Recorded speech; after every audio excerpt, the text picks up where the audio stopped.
So the Forza series has come a long way, or should I say Forza, because it is pronounced Forza, as it's an Italian word for, I believe it's like go or fast or something like that. If I can remember to put up on screen, I'll put up on screen what Forza means in Italian. But yeah, it's come a long way over the years. Originally debuting in 2005, the Forza Motorsport series on the original Xbox. It was nothing more than, how should we say, Microsoft's answer to Sony's Gran Turismo series, which it never really reached that heights of success of Sony's racing franchise, but it was still good nonetheless for people who were into cars, the old gearheads, that sort of thing. But it could never reach the sort of sales heights of Gran Turismo. And I feel Microsoft hit their stride with the Forza franchise in 2012 when they debuted Forza Horizon on the Xbox 360. I was about to say original Xbox then, but that would have been like what? But 2012 it came out, the original Forza, and it was quite a big success because it molded two pretty popular franchises together, racing games and open world games. And what's great about this franchise, the spin-off series, specifically the Horizon series, is that you don't necessarily have to be into cars or racing to really fully appreciate these games at all. And because they're more arcade fun as opposed to being ultra serious simulation type games, and that's why the spin-off titles have been successful, and why unfortunately Microsoft have kind of shelved the motorsport side of the franchise for now, because the motorsport side is just not doing so well. But Horizon, so good still. Like what, where are we, like 12-14 years removed from the original release of the first one, with the sixth release that's just come out. And yeah, it's just so good, this sort of festival vibe, because it is a festival that it's set in, and it's just fantastic. But finally, with Forza Horizon 6, it is set in Japan, which I know people are kind of fed up with games being set in Japan at the moment, whether it be sort of feudal period or modern day, because it does feel like the past, I'd say 4 years, 5 years, lots of games have been set in Japan.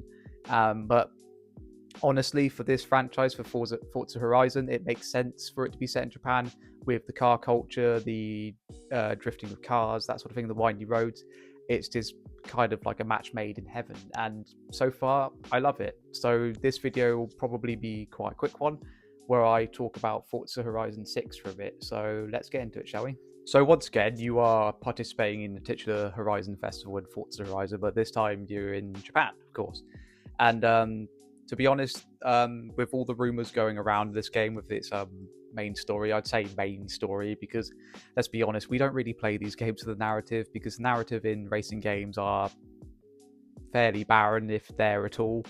Let's just call it the setup, shall we? I thought it was going to be like where you have like low level cars and then work your way up to more high end cars, but no, it doesn't really go for that at all, really, because you're still just like a festival participant earning wristbands, and you get like high-end cars quite quickly. I was kind of hoping they were going to go for the sort of Need for Speed route, where you get like a really sort of, well, to put it very faintly, crappy car, and then like mod it out, that sort of thing. The customization, there is customization in this game with the vehicles, with like engine performance and visually too, with body kits, that sort of thing. But I was kind of hoping that the game would have held out on like the more exotic cars a bit later on in the game. But yeah, so basically it's the same sort of setup. You're a participant in the festival, working your way up through the different tiers of the wristbands. They've gone back to the sort of wristband sort of system from the first one, where you participate in different races, different showcase events, that sort of thing. And yeah, it's fine. It's a different setup. It works, but with the obvious setting of Japan, of course. And the moment you get into the game, it's absolutely flawless. All the footage you'll be seeing in the B-roll here, I played this on the Xbox Series S, not XS. And once again, Playground Games have just shown how well optimized these games are. And this one, of course, is not burdened by the Xbox One like Forza Horizon 5 was. So they could really, really show all the detail they could with this game.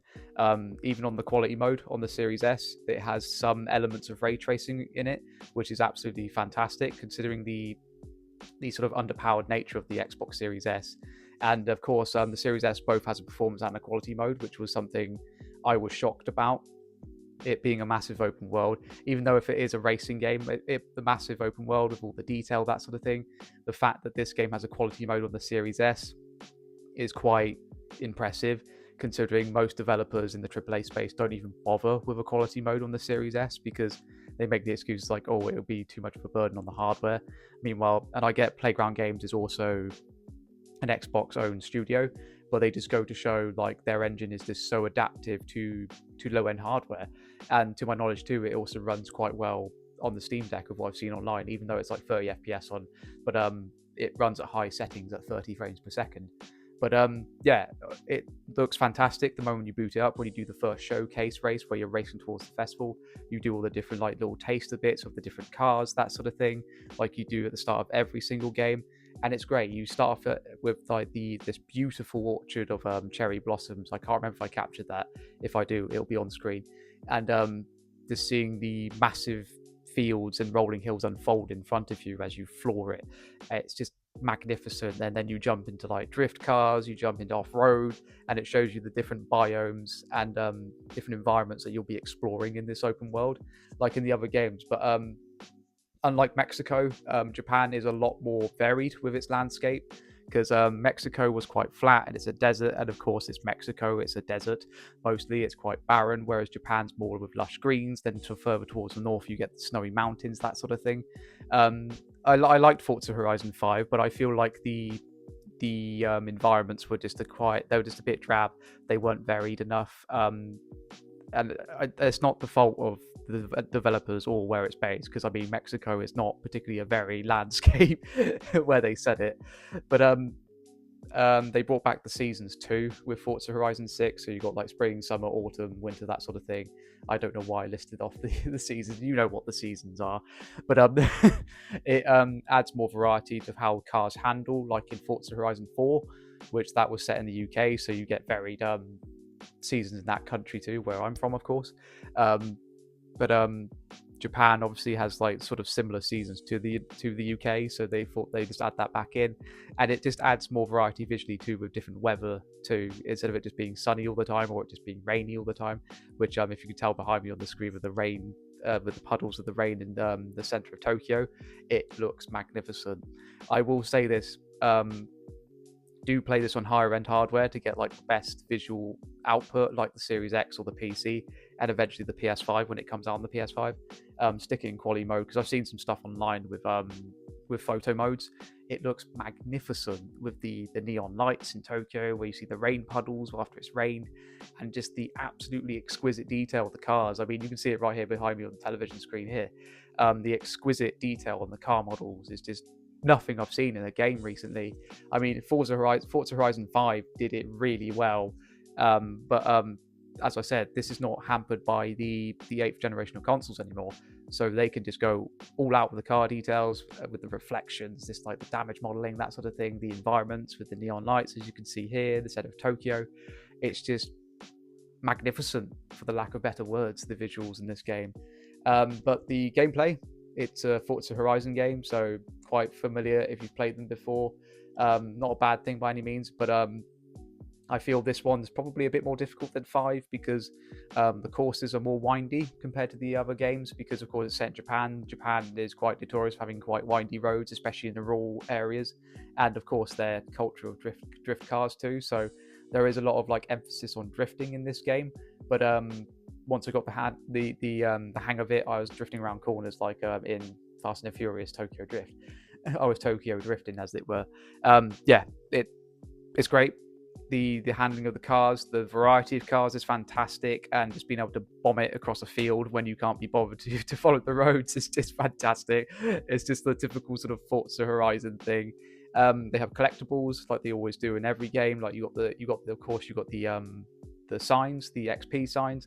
They don't have the fast travel signs anymore. They got rid of those because you can pretty much fast travel to different sites as it were anyway. They've put in mascots which you can smash all over the place. The like little cute anime sort of Squishmallow mascots. I went a bit Sean Connery then.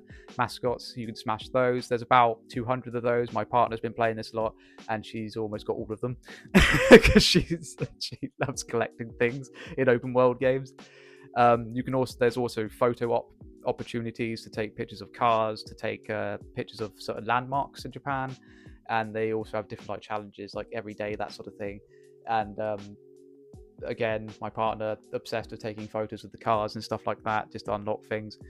And yeah, it's just a Forza Horizon game. I know that sounds like a negative, but it's not a bad thing because the formula works. The formula is solid, and it's just fantastic. As I said, visually fantastic. The audio design with the car engines is fantastic, and the audio design with when you're screeching around corners doing drifting, also exquisite. it's it's a delight for any sort of gearhead. But again, if you're not a gearhead, you don't have to know much about cars to enjoy this spin-off franchise of the Forza series, because it's an arcade racer at the end of the day.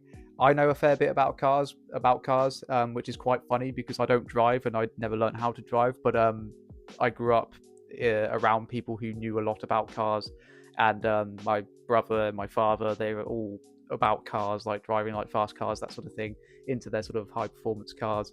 And my mum was too, that sort of thing. But it kind of like led on to me, so I know a bit about cars, which even though I don't drive a car, I'm a cyclist. Sorry. I know that would infuriate some of you. But yeah, this is a short video, but yeah, Forza Horizon 6, a smash it for Xbox this year, considering their fumbles and stumbles over the past few years with the Series X and S. But this game is fantastic. We got Game Pass at the moment, that's how we're playing it. But we're going to buy it on PlayStation 5 when it comes out later this year. And it's just an absolutely fantastic game, great racer. If you're looking for a good open world racer to fill a space at the moment, I can't not recommend this enough. It's just absolutely amazing. And yeah, that's my short little review here on YouTube about Forza Horizon 6.